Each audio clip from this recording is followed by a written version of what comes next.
Yo, what's up mga idol? Nangangamba pa rin kayo na mawala ng CCTV or mawala ng wifi pag nag-brown out? Sagot ko kayo dyan mga idol, meron tayo ditong power supply na 10,400 milliampere na. Pag nag-brown out, meron na tayong pangsagip sa mga CCTV and wifi natin. Sa halagang 200 plus ninyo, mabibili nyo na to mga idol. Kapag nag-brown out, mawawalan tayo ng kuryente o mawawalan yung ating mga CCTV and wifi. So, napakadali lang gamitin na ito guys. Ko-connect lang to sa ating mga CCTV katulad nito.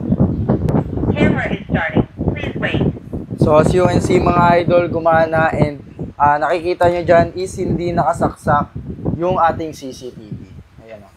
And napapagana lang siya ng ating power supply. Guys, itatry naman natin ngayon sa ating wifi. So titignan natin kung gagana nga ba siya. Ayan, tanggalin natin tong nakasaksak. Then, ipalit natin syempre yung saksakan ng power supply. Ito.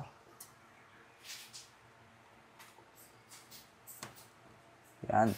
So, napagana ng ating power supply yung ating wifi.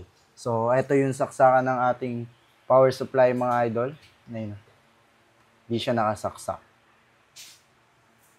Yan. So, makikita nyo guys. Okay na okay siya and nagana pa rin yung ating wifi. Talaga magagamit ko to pag nag-brown out or mawalan man kami ng kuryente. Check out nyo na to guys, sa halagang 200 plus, meron na kayong power supply na napakatibay. Tatagal to mga idol kahit na ilang araw pa yan. Kaya yun lang mga idol, just click the arrow basket nyo sa baba para sa mga more details. Peace.